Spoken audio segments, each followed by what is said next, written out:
Үйдің жалғыз қызымын. Менен үлкен екі ағам, екі інім бар. Әкем ауыл әкімі болатын. Ең бірінші болып, ең жақсы киімді де, ең жақсы тамақты да бірінші біз көретінбіз. Жалғыз қызым деп әкем мені 4 ұлынан ерекше жақсы көретін. Бетімнен қақпай, ешкімді сөйлеттірмей қызғыштай қоретін. Менің айтқаным заң. Мектепті де жарытып оқымадым. Ұйқым қанбаса бармай қалатынмын. Барсам да кітап бетін ашпайтынмын. Бір күні сынып жетекшім Жақсылықова тұр сабақ айт деді. Тұра қоймадым. Әдебиет сабағы болатын. Мен саған сөйлеп тұрмын. Тұр деді, үстелдегі журналын тарс еткізіп жауып. Айтпаймын, дайын емеспін дедім де отыра бердім. Ол кездерде киім деген дефицит еді ғой, алмаған әкем қалайда қайдан тапса да айтқанымды әкеп беретін. Кеміме мақтану үшін ғана сабаққа баратынмын. Шашымды да жайып, бантигімді бір бұрышына қыстыра салып. Содан мұғалімім мен тұра қоймағасын қасыма келіп иығымнан жұлқи бастады. Тұр орныңнан, жүрсің мынау. Басқа қыздар шаштарын екіге өріп келеді. Сен жайып келесің. Сабаққа келгің келсе келесің, келгің келмесе келмейсің. Ұялмайсың ба? Қызсың ғой деп иығымнан түртпектей берді төбемде тұрып. Сен маған шешем бе едің ақыл айтатын, орныңды біл деп атып тұрдым. Столдарымды итеріп құлатып, шығып бара жатқанымда көргенсіз, тәрбиесіз. Адам болмайсың сен қыз, болмайсың, қарада тұр деп айқайлап жатты. Сол кезде мұғалімге қарсы шығу деген мүлдем жоқ десе де болатын. Қазір ғой мұғалімнің қадірі қашқаны. Мен де әкеме сеніп, сол мұғалімімді менсінбедім. Үйге долданып келдім де сөмкемді лақтырып жібердім. Түскі асын ішіп отырған әкем, әй, не болды аппағым? Көңіл күйің жоқ қой деп кеседегі шайын қоя салып. 9-шы сынып оқушысы едім. Бөлмеме ашуланып кіріп, есікті тарс еткізіп жаптым. Артымнан әкемнің келерін біліп отырмын. Артынша кірген әкем, не боп қалды қызым? Кім ренжітті деп бәйек болып жатыр. Анау гүлім оңбаған. Мені ұрды дедім. Ұрған нес? Не үшін деп көзі шарасынан шыға жаздады. Білмеймін, ұрды. Сабақты бір қайталап алайыншы. Ұмытып қалдым дегенге келіп указкасымен арқамнан соқты, дедім міз бақпай. Ой, әдірен қалғыр.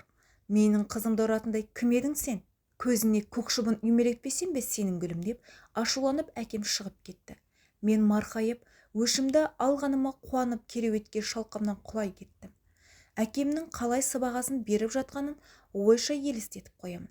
Анам дере кіріп, әй оңбайсың ғой сен қыз, бәле өзіңнен бар шығар, барғың келсе барасың, қайтқың келсе қайтасың, сабақ оқып, кітап бетін ашпайсың деп жұдырығымен басып-басып қояды арқамнан. Ой, әкем бірдемені бүлдірмесе болар еді. Әй оңбайсың ғой оңбайсың деп екі қолын тізесіне қойып анда-санда шапаттап қояды. Қолын бетіне апарып, бетін шымшып қоятыны тағы бар. Ой, қойыңызшы деп шығып кеттім. Ашуланып шыққан әкем бірден директорға кіріп, мұғалімінің сазайын беруін бұйырыпты. Әкемнің маған ғана мейірімділігі бардай көрінетін. Түрінің сұстылығынан көп адам жасқанушы еді. Сол күннен бастап директорымыз Гүлім апайдың соңына түсті. Ескертпесең сабақ үстіне кіріп келіп сабаққа қатысатынды, қағаздарын тексеріп, дұрыс еместігін айтатынды, жиі сынға алатынын көзіммен көріп, құлағыммен естіп жүрмін. Оған мен марқайып мақтанбасам, жасқанып ұяла қоймадым. 1-2 айдан соң Гүлім апай өз еркімен арыз жазып, жұмыстан шығып кетті. Түртпектен қашқанын бәріміз білдік. Жеңіс менікі. Алайда ол кісінің күйеуі 1 апта жұмыс істесе, 1 ай көшеде ойнап жатып жетін. 3 баласы бар еді. Жұмыссыз қалғанына анам мені және әкемді кінәлап, біреудің сорын қайнаттыңдар-ау, шеттей балаларын қалай асырайды енді? Байның сиқын-ау, ай қайдам, мұның да көз жасымен өтемі болар анық қой деп терең күрсінді. Менің қызымды ұратын адам әлі туылған жоқ. Көзімнің тірісінде ұрмақ түгілі ешкімнің көзін алатпаймын деп әкем шашымнан иіскеді. Мен мәзбін. Осылайша 9-шы сыныпты аяқтап колледжге түсемін деген ой келді. Ойыма бір нәрсе келсе, соны жасамайынша тыным таппайтын едім. Қалайда алып шаһар Алматыға баруым керек деп мақсат қойып қиғылық сала бастадым. Себебі ауыл қызықсыз еді. Күнде таңертең сабаққа барасың, келесің, сиыр қойдың даусы, иісі, сүт айран, ет дегеннен жерініп, қаланың өмірін қыдыруды, еркін жүруді аңсай бастадым. Әрине, әкемді де көндірдім. Үлкен ағам Алматыда тұратын, бірақ вахтада жұмыс істейтін. 21 күн үйінде, 21 күн жұмысында. Жарайды, бір барып алайын, ол жағын ойластырамын деп Алматыға аттандым. Медколледжге ақылы бөлімге түстім. Алайда ағамның үйінде өкпем қысылды. Менің келген арманым мен мақсатым мүлдем басқа. Апама жездем сай дегендей, группамда өзім сияқты жеңілтек 3 қала қыз бар екен. Сол маңайда пәтер жалдап тұрады. Бар арманым сол қыздың қасына көшіп бару болды. Түнімен қыдыру, темекі шегу, қысқа киіну, өмірдің қызығы осы шығар деген ой келді. Әкем күніге кешке үй телефонына қоңырау шалатын. Бір күні, пап, маған үй алыс болып жатыр. Оқудың айналасынан пәтер қарастырайын дедім.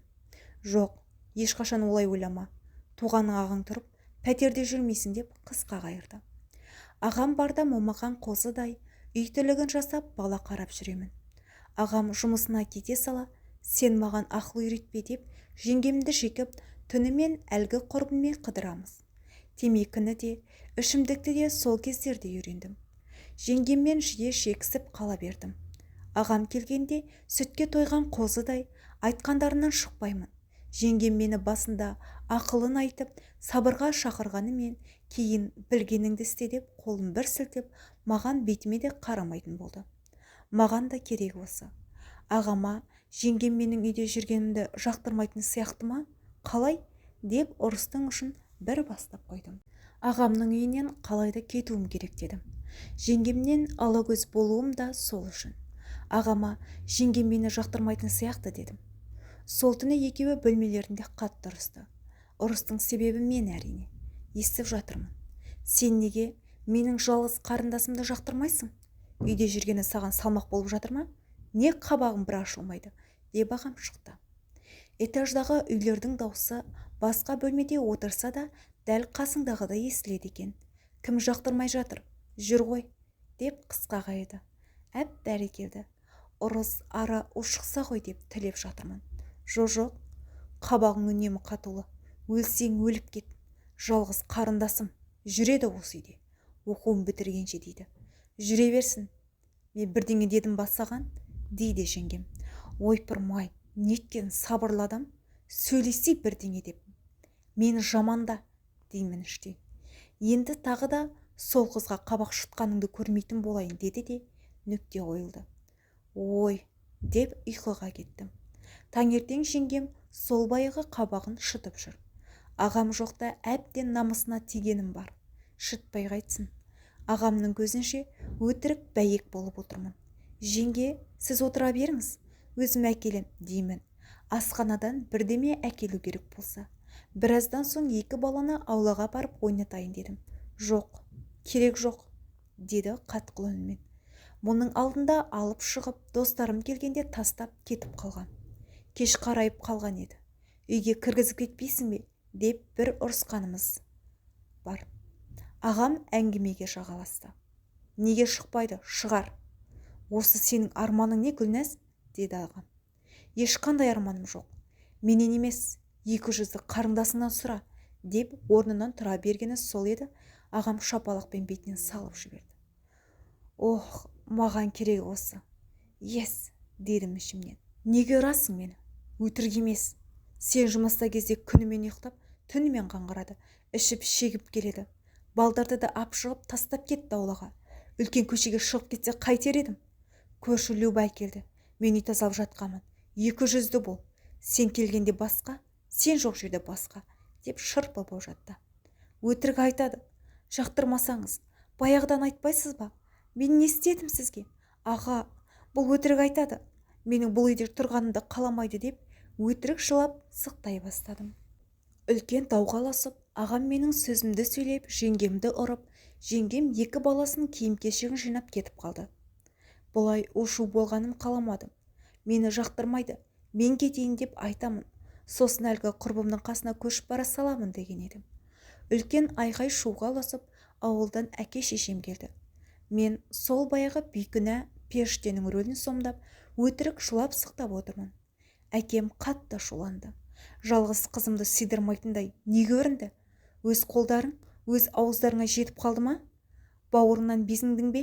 Деп терең күрсінді. Ана деген іштей сеземе деймін кейде. Ал анам келіп, осы бәлені сен бастаған. Гүлнәз тұйық, сен тимесең мен тиме. Сені де оны да жақсы білемін. Сен қыз оңбайсың. Не болса да сенен, деп анам қатты ренжіді. Ағам мен анам жеңгемнің артынан барса, не қарындасыңмен тұр, не менімен тұр депті. Ағам ашуланып, онда арыз жазып бірден көшіп кет деп тағы ұрысып кетіпті. Оны естіген әкем әлгі құрбыңның үйіне бара тұр уақытша. Малымды сатсам да, көлігімді сатсам да, бір бөлмелі болса да үй әперем деді. Оф, арманыма жеттім-ау, деп кетіп қалды. Бір сөмке киімімді алып құрбымның пәтеріне көшіп келдім. Арманыма жеттім. Бұл арманға жетудің өзі оңайға соқпады. Ол пәтерде құрбымнан бөлек тағы 2 қыз бар екен. Біреуінің шашы күлгін, біреуінікі қып-қызыл, басқа планетадан келгендей. Жә қойшы әйтеуір дегеніме жеттім. Басқасы қызық емес. Мен үйден кеткен соң жеңгем өзі келіпті, 2 баласымен. Ағам біразға дейін кінәлап, аралары ащы болып қауылуына тікелей себеп болғанымды мұнда жасым 40-қа кеп түсіндім ғой. Бірді айтып, бірге кеттім-ау, бұрынғы әңгімеге оралайын. Сол күні құрбым екеуміз кешке дейін ұйықтадық. Ұйықтап ал досым, кешке көңіл көтереміз деді. Беймезгіл уақытта ұйықтама деп анам жиі айтатын еді. Бұл үйдегілердің таңы мен түні ауысып кеткен. Кеш қарая елдер ұйқыға жатқанда біз ояндық. Қарным ашты, тамақ ішпейміз бе дедім. Жоқ, қазір жорыққа шығамыз. Мықты жерден тамақ жейсің деп қояды. Ал сонымен бетімізді бояп, шашымызды тарып киіндік. Менің кемімді мүсе тұтпай, лақтырып тастап, өзінің былғары қысқа белдемшесі мен алды ашық бір кофтасын берді. Айнаға қарап, өз-өзімнен ұялып кеттім. Ернім шиедей, көзімді біреу көгерткендей бояп берді. Киімім мынау. Мені ауылдағылар көрсе, бұзылған қыз деп айтып, бетіме түкірер еді деп күлемін. Ничо, үйренесің деп көзін қысып қойды. Сағызын шаймаңдап. Қош, сонымен екеуміз үйдің маңайынан онша алыс емес бір кафеге кеп жайғастық. Құрбым сөмкесінен темекісін алып, бұрқырата шегіп отыр. Сыра да алдыртты. Мұның алдында үйден айтпай шығып, 1-2 рет көріп масайып қалғаным бар. Жеңгемнен ұрыс естіп, екеуміз барас жерге дейін ұрысқанбыз. Маған қазір бәрі қызық. Қой деген адамдар жауымдай, көр деген адамдар досымдай болып кетті. Бұрқыраған темекіден, мұздай сырадан көріп отқанымызда жанымызға шаштары тас, өздері семіз жеркенішті еркек жайғасты. Менің үлкен ағаммен қатарлас шығар деп ойладым. Әлгі құрбым бұрыннан таныс адамша әңгімесін айтып тырқ-жырқ күліп отыр. Ойпырмай, менің армандаған күндерім осы ма? Жеркенішті сынай мыналар кім деп ойлап болғанымша тұр кеттік дейді әлгі еркектің қолынан қапсыра ұстаған құрбым. Қайда десем, қонақ үйге деп қарап тұр. Денің сау ма? Қайдағы қонақ үй? Деп шығып бара жатсам, артымнан келіп, көбірек ақша төлейді болар деп бетіме қарап тұр. Денің сау ма өзіңнің? Маған ақша керек емес деп үйге қайтып кеттім. Ой, сенде, өзің білші деп қалды әлгі 2 таспен. Жақын маңда болғасын тезірек үйге жетіп қалдым. Үйге келсем, бұл жақта шын ойнақ болып жатыр. Топырлаған еркектер, үйдің іші көк түтін, арақтың иісі. Ой Алла, енді қайттым. Ағамның үйіне бара алмаймын. Өзі аядай бір бөлмеде, күлгінді қызыл шашты 2 қыз, 4 еркекпен әмпей-жәмпей енді қайда барам? Түн уақытысында деп ойланып есіктің аузында тұрып қалдым. Әлгі еркектер кел қосыл арамызға, не тұрыс деп тисе бастады. Тіпті біреуі келіп белімнен шымшып алды. Ары тұр, миым ташытпай деп төсегімді алып ас үйге барып жаттым. Ас үйге төсегімді кеп жайғастым. Кешке дейін ұйықтап алғаным бар, ұйқым келер емес. Әлгілердің даусы тура түбімде сарнап жатқандай құлақ етімді жеп бара жатыр. Қолаңға есті айту мүмкін емес. Ауыздарына ақ ет кіріп көк ет шығып жатыр. Не бір анайы сөздерді естіп жатып, жеңгемнің сонша шырылдағанын енді түсіндім. Осылай ойыммен арпалысып ұйқым келмей жатқанымда арсалаңдап келіп біреу үстіме құлады. Ары бері итеріп айқайлап жатырмын. шамам келер емес. Үстімдегі көрпемді жұлып алды. Әй, сен кімсің? Ары тұр, сені сотқа беремін. Көмектесіңдер деп айқайлап жатырмын. Әлгі түрі де өзі де бейтаныс жігіт менің үстімдегі барлық киімімді күшпен шешті. Қарсыласып жатырмын. Еркектің күші осынша көп болар ма? Қара терге түсіп жанталассам да қарсыласа алмадым. Өзінің лас ойын іске асырды да тұрып кетті. Төсегімнің бәрі қан жоса. Енді қайттым. Енді не істеймін? Сонша шыңғырдым, айқайладым. Неге ешкім көмекке келмеді? Көршілерше деген оймен қоса сауап. Өзіңе де сол керек деп жылап, орнымнан әзер сүйретіле тұрып, залға барсам, әлгі қызылды күлгін шаштарым да бір еркектің құшағында жатыр екен. Бетімдегі бояуым көздің жасымен қап-қара болып отырмын. Есіктің аузында таң ата әлгі группалас құрбым келді. Мас, аяғынан зорға тұр. Шаштары айқайлап жалбарап кеткен. Қайда жүрсің? Мұнда кімдер тұрады өзі? Сен не өзіңді сатып ақша табасың ба? Мыналар да сондай ма?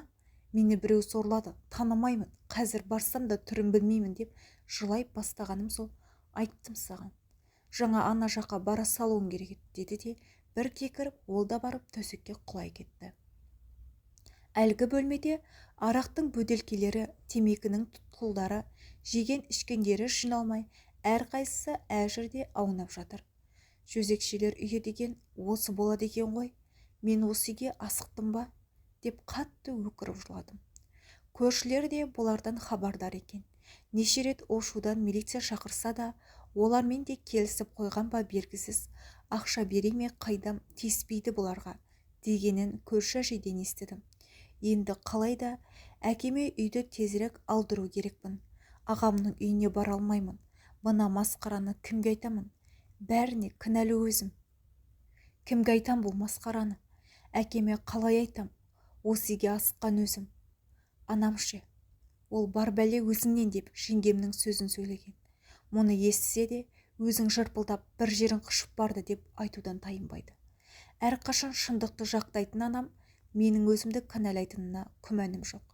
Ағаларым айта алмаймын. Жеңгем талай рет ескерткен. Санасыз, топас. Енді қайттың деп бірнеше күн өз-өзіме келе алмадым. Сабаққа да бармадым. Тамақ та ішпеймін. Пәтерлес құрбыларым сол баяғы күнімен ұйықтап, түнімен жорықта. Тәндерін сатып ақша жасайды. Маған не жоқ? Ақшадан кем қылып байды әкем. Аузымнан шыққанымды әперіп отыр. Өмірімнің бәрі тоқтап қалғандай еді. Бірақ сол сәттен де сабақ алмадым. Уақыт өте келе ұмытып, одан да мың есе кінәлі істерге барды. Біраз уақытқа дейін іштегі ой жеп, зорланғаныма намыстанып, жиіркеніп, өз-өзімді шек көріп жүрдім. Кейде ағама барып, бар шындықты айтып, жеңгемнен кешірім сұрап, қайта сол үйге көшіп барсам ба деп те ойландым. Бірақ әбден айтқанын істетіп үйренген еркелігім мен сасық көкірегімнен аса алмадым. 10 күндей стресте жүрдім. 11-ші күні құрбым, кімде бұл жағдай болмайды, бәрінің басында бар.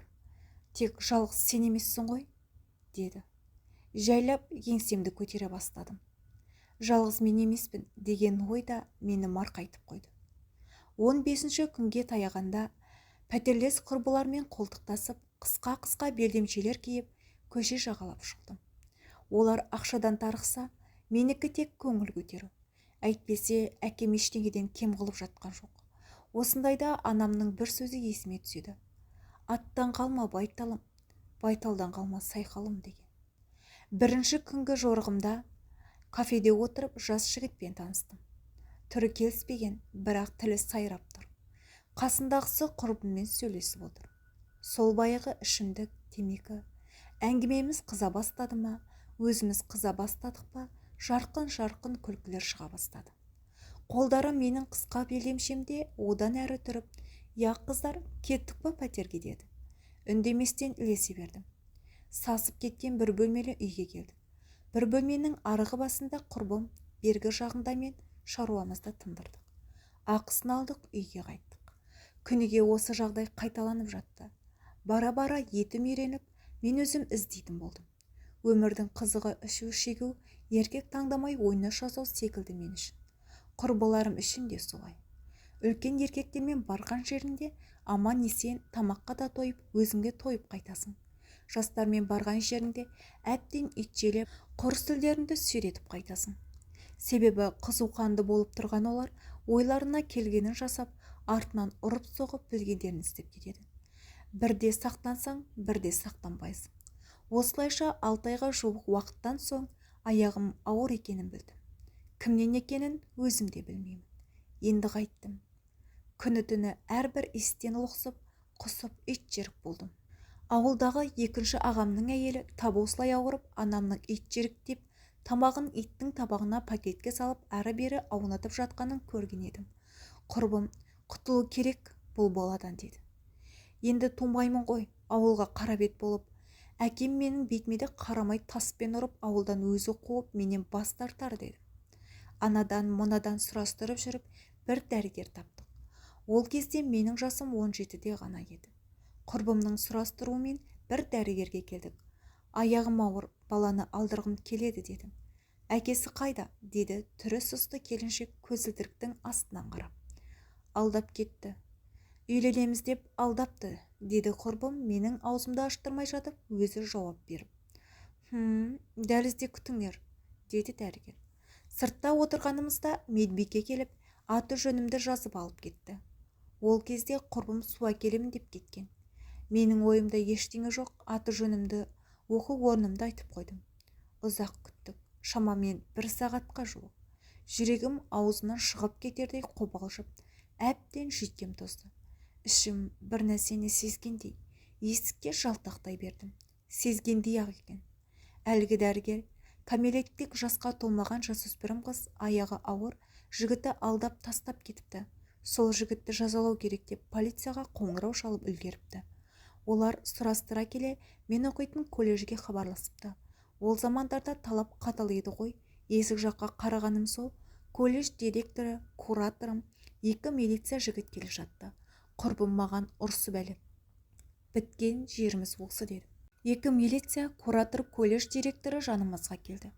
Қалт-құлт етіп, басым айналып кетті. Жақсылық ба, не болды, деді кураторым маған жақындап келіп, сөмкесін иығына салып. Ештеңе, дедім күбіртіктеп. Дәрігер шықты да, жүріңіздер ішке деді. Бәріміз кірдік. Мен ешкімге айтпай-ақ ақшамды алып аборт жасай салсам болар еді. Бірақ өрімде жап-жас қыз. Бірінші жүктілігі. Егер мұны алдырса, бала көтеруі қиын болады. Істеген ісін әлгі жігіт мойнымен көтерсін. Обал ғой жас қызға, деді қолын сермеп мен жаққа. Иә, айта ғой, қорықпа. Ол жігіт кім? Дейді милиция ағайдың бірі маған қарап. Айта бер, қорықпа. Заң алдында жауап береді. Заң бәріне ортақ, деді екіншісі. Айт қызым, айт. Болмаса үйленер, ертең бала туалмай қаласың. Мұны алдырсаң, дейді директор апай маған басын изеп-изеп. Мені бір бейкүнә деп ойлап отыр ғой деймін. Біраздан соң мен ол жігіттің кім екенін айта алмаймын. Себебі ол үйленіп кетті. Отбасына кесірім тимесін дедім, бетім бүлк етпей. Ары қарай даудырап, жан-жақтан қойылып жатқан сұрақтардың бірі де есімде жоқ. Әке-шешем біліп қоятын болды деген қорқынышпен буындарым әлсіреп, көзім қарауытып талықсып кеттім. Аурухананың кереуетінде есімді жидым. Менің оянғанымды көріп, әлгілер тағы жиналды. Ата-анаңа хабар беруіміз керек, бұлай болмайды деді. Енді қайттым деп отырғанымда тағы да өтірік ойыма келді. Анам қайтыс болды 2 ай бұрын. Әкем қан қысымы мазалап жиі ауырып жүр. Егер бұл жағдайды естісе, әкем де өледі. Айтпаңыздаршы, дедім жалынып жылап. Енді не істейміз дегендей бір-біріне қарайлап сыртқа шығып кетті. Мен ешкімнің атына арыз жазғым келмейді. Үйдегілерге де айта алмаймын. Баланы да алдырмаймын. Босанғанша академиялық демалыс ала тұрамын. Бірақ үйдегілерге айтпаймын. Босанған соң бірақ айтам. Сіз маған қолдау білдіріңіз. Үй ішім естісе, бұл күйікке әкем шыдай алмайды. Одан басқа ешкімім жоқ деп кураторыма жыладым. Ол келісті. Бәрін келістірді. Осылайша 1 жылға оқудан өз еркіммен шеттетілдім. Алайда үйдегілерге оқып жатырмын. Оқудың ақшасын сал, жолыма, пәтеріме, тамағыма ақша сал, сессияға ақша сал деп ақша алып отырды. Әрдайым оқуда жүрген адамша ақша алып отырды. Ол ақшаға тек киім алып, ішіп жеп қыдырдым. Ішім білінбей бір барып келейін деп ауылға барып келдім. Ештеңеден хабары жоқ әкем риза болып отыр. Қызым Алматыда оқып жатыр деп арқамнан қағып қояды. 4 күннен соң сабағыма дайындалу керекпін деп кетіп қалды. Еркектің күнде көре бергесін көрмей қалса іздейтін болдым. Осылайша аяғым ауыр болса да, ішім шыққанша лас ісімді жалғастыра бердім. Ішімдегі түсіп қалса деп ыстық ваннаға отырамын. Ыстық басамын, қысып байлаймын, ұрамын ішімді. Ештеңе әсер етпеді. Өзімнің бойым ұзын болғасын, 6 айдан асқанша ішім мүлде білінбеді. Сол кезден бастап үйден шықпай жынды бола бастадым. 2 ай түрмеге түскен адамдай ашуланып, өз-өзімді игере алмай кеттім. 9 айдың жүзіне келгенде қыз тудым. Түріне қарағым да келмеді. Құрбаққа сияқты ғой мынау. Керек емес деп аурухананы басыма көтеріп, айқайлап жыладым. Әлгі дәрігер керек болмаса атқа жазып бер. Мұнда бірнеше жылдан бері бала сүйе алмай жүрген танысым бар деді. Сол күні бар қағазына қол қойып, қызымның түріне де қарамастан әлгілерге беріп жібердім. Жасы 40-тан асқан ерлі зайыптылар келді. Нәрестені көріп жылап, бір-бірін құшақтап, ерекше мейіріммен алып кетті. Ал мен бір пакетімді алып үйге қайттым. Өзімнің де мейірімім болмағасын ба, сүтім сол мезет-ақ тартылып кетті. Еш қиналмадым. Қыз тудым екен-ау деген ойда болмады. Ең бастысы, ешбір кедергісіз құтылғаныма қуандым. Ол жақсы отбасына барды. Асырап алған отбасының отағасы лауазымды қызметті істейді екен. Әйелінің де өз бизнесі бар. Алайда бір кем дүние екен. Осындайларға айтылған ба дерсің, перзентті бола алмапты. Атын несібелі деп қоямыз дегенді құлағым шалып қалған. Жә қош, сонымен үйге келдім. Неше күннен бері ұйқым қанбады. Бір күн орнымнан тұрмай ұйықтадым. Құрбым, негізі қыздан құтылғаның дұрыс болды. Ол да жүк болар еді саған. Сол адамның табыла кеткенін қарасайшы деп тырқ-тырқ күледі. Айтпа деймін, іздегенге сұраған деп мен демеспін. Осылай үйде 25-30 күнде жаттым. Толықтай тазаруым үшін ғана. Сол уақыт аралығында да біраз ашушаңдыққа бой алдырдым. Еркек іздеп тұратын нағыз төсек құмар болғандаймын. Міне біраз уақыт араға салып, тағы да көшеге жорыққа шықтық. Енді кафелерден қайран болмай қалғандай. Құрбым Сайна деген көше бар, сол жаққа барайық деді. Бардық. Бізден де өзге қыздардың қарасы өте көп. Жасы бар, егдесі бар, бізді бақталас санағандай жаман көздерімен аларып қарап қояды. Тура бір ауылдағы мал базардан мал таңдағандай көлікпен жүйткіп келіп, маңайымызға тоқтап, сен деп таңдап алады. Таңдауының саған түскен абырой санап, әлгі қыздардың алдынан шашыңды артқы бір тастап, керіліп созылып барып көлікке жайғасасың. Ол жерде орысшалап айтқанда крышават ететін милициялар бар. Оларға тапқан ақшаңның бір бөлігін беріп отырасың. Сонда сені ол жерден ешкім қумайды. Бір күні тез болсаңшы, неге бұлжап кеттің деп құрбым екеуміз асығып шықтық.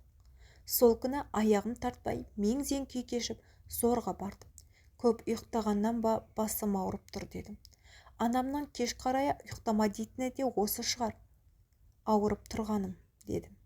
Қас қарып қалған, тіпті түнеріп қалған. Қасымызға жүйткіп келіп, соңғы маркалы әдемі көлік тоқтады. Терезесін ашып, сағызын шаймыңдап ұзақ қарады. Ондайда кейде қыздар өзі жүгіріп барады. Мен жүгіре қоймадым. Жүрегім алқынып тұр еді. Көздері бізге түсіпті. 2 жасы біз болып тұрғаннан шығар. Сүйретіліп барып көлікке отырдым. Қала шетіндегі үлкен үйге әкелді.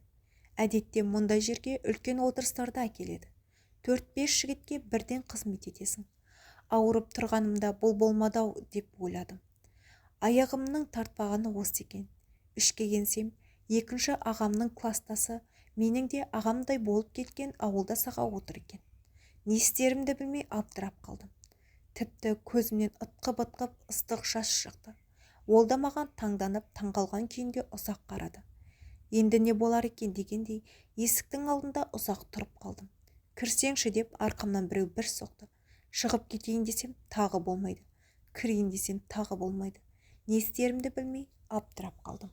Қалайсың деді, алдында тұрған пиваны ішіп отырып ағамның досы. Үндемедім. Ыстық жасым тырс-тырс тамып тұрмын. Кел, отыр жайғас, деді темекінің қорабын бар күшіме мұшып. Жайлап жанына жайғастым. Қасындағы отырғандарға көзімен есік жақты нұсқады. Бәрі тұрып кетті.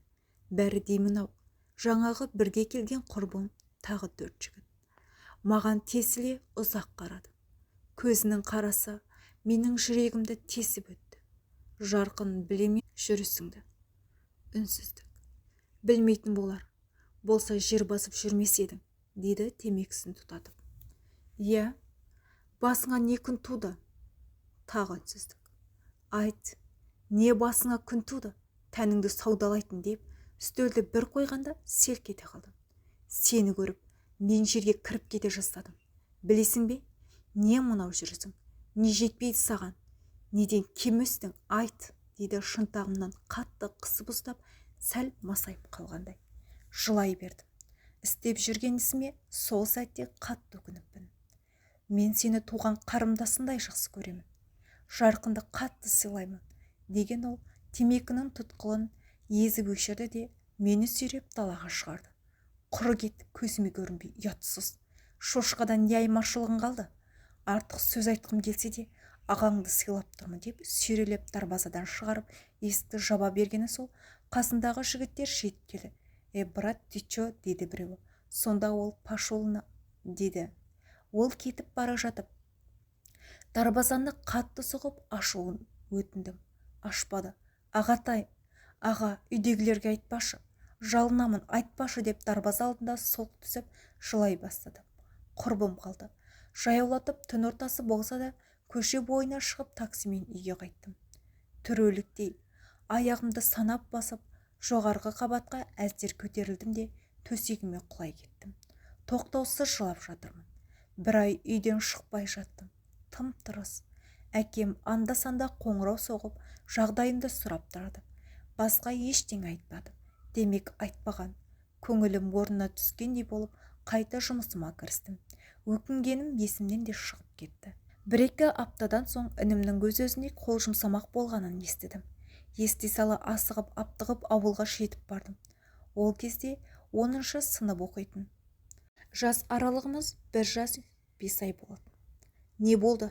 Неге олай жасадың? Әлде аспакесел болды ма деп әкемнен, анамнан, ағамнан сұрадым. Ешбірі білмейді. Түстен кейін үйдегілер тынығып жатқанда інім қасыма келді. Оңбаған салдақы. Қай бетіңмен келдің деді. Шошып кеттім. Не айтып тұрсың дедім. Бірден шатынап. Не айтып тұрғанымды жақсы біліп отырсың. Сені сағи не деп айтқанын білесің ба? Сенің әпкең тәнін саудалайтын жүзекші болыпты деді. Мен соған намыстандым. Сол сөзге кірер тесік таппай өлгім келді. Кет үйден. Сен сияқты әпкем жоқ. Өлгенің жақсы оданда, дейді бетіме тесіле қарап. Қай сағи деймін түсінбей. Қайдан көріпті оттай бермесін деп жеңістік бермей өзіне шабуыл жасап айқайлап. Сөйтсем ауылдың бір жігіті менің көшеде тұрғанымды көрген екен. Атышулы Сайын көшесінде ініммен сөзге келіп қалғанда соны айтып бетіме басыпты. Екеуінің ерегесінің соңы төбелеске ұласып қатты намыстанған екен. Папаларға айтпаймын, өздері естімесе тез үйден кет. Сен үшін үйдің берекесі қашпасын, мамам ауырмасын деді де тұрып кетті.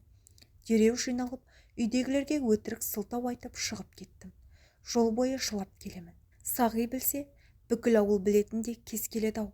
Үйдегілерге, әсіресе ауылда әкім болып отырған әкеме ұят келтірдім деп жылап келемін. Неге бұл өмірді таңдадым? Не жетпеді деп жылап отырып, автобуспен Алматыға да жеттім. Құрбыларыма барғым келмеді. Автобустан түскен бойда пәтермен жұмыс іздеп кеттім. Қайта ол пәтерге барсам тыныш таппасым анық. Сол ісіме қайта кірісетініме күмәнім жоқ. Одан да өз күнімді өзім көрейін дедім. Бар ойым ауылда. Әке-шешем естісе не болар екен? Әлгі сағи айтпай қоймас анық. Біреуге айтса жетіп жатыр. Ол біреуге, ол тағы біреуге, не істеймін мына деп аялдаманың отырғышына отыра кеттім. Автобазал болғасын адамның қарасы көп. Бір асханаға кіріп тамақ ішіп алайыншы деп жақын маңындағыға кірдім. Орын жоқ екен. Бір апайдың қасына жайғастым. Әңгімешіл екен өзі. Жеке дүкенім бар деп әңгімесін бастап кетті. Сен қайдансың, қайда оқисың деп жатыр. Өтірікті соғып жатырмын. Бәрін айт та бәрін айт. Сол апайдың қасына жұмысшы керек екен. Ол кезде киім деген қазіргідей белгілі емес қой. Қуанып кеттім. Сол маңнан пәтерде табыла кетті. Ол жақтың қыздары тәртіпті. Тіке сабағына барып келіп, кешке бір-бір кітапты оқып отыратын тәрбиелі 3 қыз. Міне осылайша мен жақсы жаққа өзгере бастадым. Өзгергің келсе, ортаңды өзгерсең жетіп жатыр екен. Бірақ ойымдағы бір сұрақ мен туралы ауылдағылар білмесе екен деген маза бермеді. Әлгі басшы апайыма да жаға бастадым. Кешке шаршап келіп құлаймын. Үйдегілерден мүлдем ақша сұрамайтын болдым. Бір күні бастығым, сенің өзі жігітің бар ма деді. Жоқ деп қысқа қайырдым. Неге? Әп-әдемі жап-жассың деп қоймайды. Білмеймін, маған қызық емес деп қысқа қайырдым. Давай мен сені ініммен таныстырайын, Шымкентте тұрады деді. 2 күннен соң інісі жұмысқа келді. Сұңғақ бойлы, қасы көзі қиылған сұп-сұлу. Күлген кезде 2 бетіндегі ямышқасы көрініп, одан бетер сұлуланып кетеді. Нәзік қолдарын созып, Нұркен деді. Әдемі жігіт сызылып ұялып қалды. Екеумізді оңаша жіберді. Таныстып білістік. 3-4 рет үйге шығарып салды. Бір аптадан соң маған ескертусіз алып қашты. Үйдегілерге таныстырамын. Бүгін ағамның тойы деп Шымкентке бірге шыққанбыз. Ешбір ағасының емес, осы жігіт келін әкеледі деп күтіп отыр екен. Менің бар ойым қыз емес екенімде. Ол заманда оған қатты мән беретін. Жанталасып, қарсыласып жатырмын. Бірақ жігітті мен де ұнатамын. Жігіттің өзімен сөйлескім келеді, оңаша дедім. Келді. Менің саған айтпаған бір сырым бар дедім. Я, айта бер жаным, мен сені қатты ұнатып қалдым. Бақытты боламыз. Тек кетем демеші дейді жалынышты үнмен. Неткен аңғал, жүрегің таза еді. Мені бұрын біреулер сорлаған. Осындай деп алғаш пәтерге көшіп барған кездегін айттым. Арғысын айтуға батылым жетпеді. Себебі мен оны сүйіп қалған едім. Айырылып қалғым келмеді. Біраз үнсіз отырды. Менен бас тартатын болар деп те қорықтым. Бірақ бас тартпады. Әлде сонша туыстың ортасында абыройы төгіліп, қалыңдықтың кетіп қалғанын қаламады ма, бәрібір сені жақсы көремін. Ешқайда жібермеймін деп құшақтады. Мен шылап қалдым. Кешірім жіберіліп, қуғыншы келіп беташар өтті. Түнде 2 жеңгесі ақ жайма жайып берді. Енді не болар екен деп қатты састым. Күйеуім алақанын пышақпен тіліп жаймаға шақты. Мені шын сүйіпті бейшара. Мен саған лайық емеспін деп іштен намысым келді. Бізде бәрі жақсы болды. Той 2 айдан соң жасалды.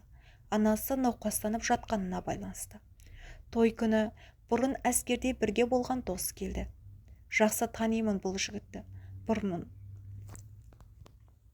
Бұрын қызмет қылғанмын. Білгенін істеп, ақшасын бермей бізді ұрып кеткен. Енді не болар екен? Өмір бойы алдымнан кесе көлденең деп шыға берді-ау. Бар қателігім деп өз-өзімді жеп отырмын. Бәрі көңілді, менен басқасы. Әлгі досым мені биге шақырды. Ақ көйлегімнен жерді сүйретіп ортаға шықтым. «Ну ты хитрица» дейді құлағымның түбіне. Мас болып қалған. Бірдеңені айтып қояма деп құлпылдап бара жатырмын. Қалай дейді айқайлап. Музыкамен қоса жаңғырып. Жақсы дедім, жанарымды тайдырып. Жақсы дедім, жанарымды тайдырып. Сенің жағдайыңды сұрап тұрған жоқпын. Менің досымды қалай айналдырып алдың, сушка? Деді тағы құлағымның түбіне келіп. Бұрылып кетіп қалдым. Той тартқасты. Күйеуім жолдастарымен бір жаққа кетті. Мен қонақтарға қызмет қылып жүрмін. Ол заманда тойдың бәрі палатқа құрылып үйде өтетін. Таңғы сағат 7-ден аса келген күйеуім айшай жоқ шашымнан сүйрелеп ұра бастады. Бәрі араша түсіп әлек. Ештеңе айтпастан тепкілей берді. Есімнен танып қалыппын. Есімді ауруханада жидым. Бас жағымда енем көкпеңбек болып көгеріп отыр. Бәрі хабардар болыпты ғой деп ойладым. Ол да, мен де тіл қатпадым. Бет-аузымның іскенінен көзім ашылмай тұр. Қимылдасам барлық денем ауырып жатыр. Аузымда ісіп кетіпті. Жастықта жатқан басыма бірдеңелер батып, солқылдап барады. Аямай тепкілеп жатқанын, жан жақтан араша қылып күйеуімді ұстап жатқанын білемін. Арғысы есімде жоқ. 2 милиция келіп арыз жазасыз ба деді. Жоқ, жазбаймын деймін теріс қарап. Жаздыруға біраз үгіттеді. Жазбадым. Енем де соны күтіп отыр екен. Сол сөзді ести сала сөйлеместен кердиіп шығып кетті. Ұзақ жыладым. Хабар үйдегілерге де жетіпті. Жылап еңіреп анам келді. Әкем жоқ. Әкем қайда деймін есік жаққа қарап. Ауырып қалды. Қан қысымы көтеріліп кетті. Аман қалғанына шүкір. Неден тарықтың қызым? Қалай түстің бұл жолға? Біз қай жерден қателестік? Тәрбиелей алмадық па деп жылап отыр. Енем сүйінші сұрағандай үй телефонына қоңырау шалып бәрін айтып беріпті. Тұтқаны әкем алған екен. Бірден сол жерде құлаған. Ол да аудандық ауруханада жатыр деді. Ауруханада 10 күннен аса жатып шықтым. Ауылға әкетем деген анама баратын бетім жоқ дедім. Сіз қайта беріңіз. Әкеме күтім керек. Мен өз күнімді өзім көре аламын деп қалдым. Анам азын-аулақ жиған тергенін тастап кетті. Ешкімге айтпай-ақ қой деп қояды. Соған қарағанда үйдегілер менен бас тартқаны анық. Мұнан асқан қасірет бар ма? Сүйретіліп жүріп қыздармен жалдап тұратын жалдамалы пәтер таптым. Бір апта сенделіп жүріп асханаға ыдыс-жуушы болып жұмысқа орналастым. Күніне беретін тиын-тебенін талғажау етіп жинап пәтерге төлеймін. Түскі асым тегін. Кешке аш жатсам да ештеңе етпейді деймін. Қолда бар алтынның қадірі жоқ деген осы болар. Түскен оқуымды бәйек болып отырған аға жеңгемнің шұлы үйін, әкемнің апта сайын салып тұрған ақшасын жан жақтан жалғыз қыз деп ерткелеткенде көтере алмай мыстанып кеттім. Анам анда-санда тығып ақша салады автобустан. Ол да бір көмек болды. Өмірдің, ата-ананың, ақшаның, отбасының қадірін енді түсіндім деп ойладым. Алайда мен істеп жүрген асханада қарауыл болып жүрген бір жігіт бар еді. Менен 5 жасқа үлкен. Менде сезімі барын байқап жүргем. Әбден жетіспеушіліктен қашып кеткенмен бір күні үйленейік дедім. Өзі момын жігіт. Абдырап сасып қалдым. Үйі бар екенін білемін. Бір ойым сол үйге көшіп бару болды. Момынның момыны еді. Ата-анасының ерте айырылған. Тұрып жатқан үйі сол әке-шешесінен қалған. Бір айға жетпей шаңырақ көтердік. Ит мінезім оңалсын ба? Жоғас қой, жүндеуге жақсы деп өмірден ала алмаған өкпемді сол күйеуімнен алып, ит тепкісін шығардым. Тіпті менсінбедім. Әр түрлі еркекті көріп қалғанмен, оны адам құрлы көрмей жерініп қанағаттанбадым. 5 айдан соң аяғым ауыр екенін білдім. Баланы алдырамын, керек жоқ деймін. Оның не ботам? Бұл біздің ұрпағымыз, баламыз дейді жалынып. Оның орнында басқа біреу болса, басымнан сол сәтте бір қояр еді. Сен сияқты сүмелек болып жүреме? Керек жоқ деп қырсығып, барып алдырып тастадым. Бұл менің ең үлкен өкінішім. Күйеуімнің момындығы сонша, ол үйде жатқанда маған еркектер келіп терезені қағатын. Мен міз бақпастан шығып кете беремін. Көңіл көтеріп, қайта келіп қасына жатамын. Бұл жағдайдан бір күні хабардар болған қайын әпкем күйеуімнің папасының қарнысы үйден қуып шықты. Інімнің момындығын пайдаланған салдақы деп киімдерінің бәрін терезеден лақтырып үйден қуып жіберді.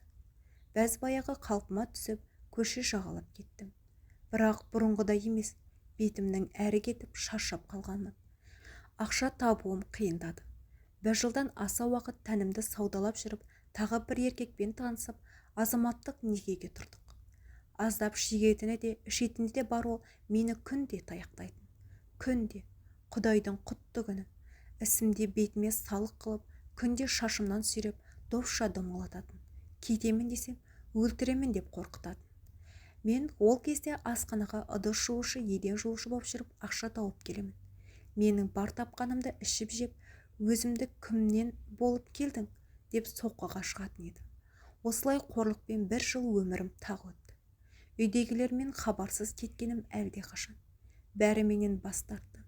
Азаматтық некедегі күйеуім де бір күні сотталып кетті. Заңсыз есірткі сатқан үшін. Біреудің тауарын жеткізіп беріп, өзі де содан алатын көрінеді. Оны кейін білдім.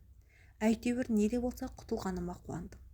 Өмірімді өзім қолыммен жасап алғанымды түсініп, тәубеме келдім.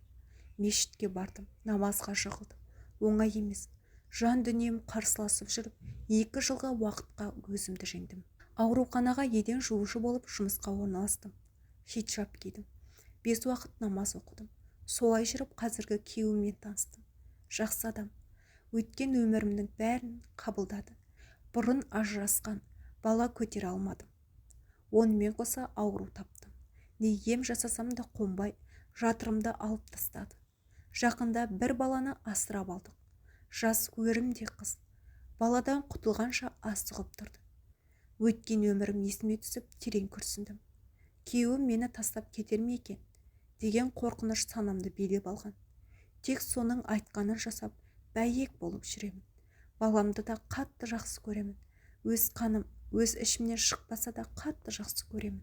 Қазір 5 уақыт намазымды оқып, кешірім сұрап жалбарынамын. Қызымды іздемедім. 20-дан асқан бойжеткен қыз болған шығар. Іздегім келеді, бірақ өзімді кінәлаймын. Іздегенде жүрегімді ауыртып қайтемін. Бақытты өмірін бұзбайын деймін. Әкем сол қан қысымынан паралич сал ауруы болып қалды. Бәрі мені кешірді. Тұрмысқа шығып, бала асырап алған соң ғана кешірді. Өткенге деген өкінішім өзегімді өртесе де, шынтағымды тістей алмаспын. Қарагөз сіңілілерім бір сәттік ләззат үшін бүкіл өмірлерін қорқылмаса екен.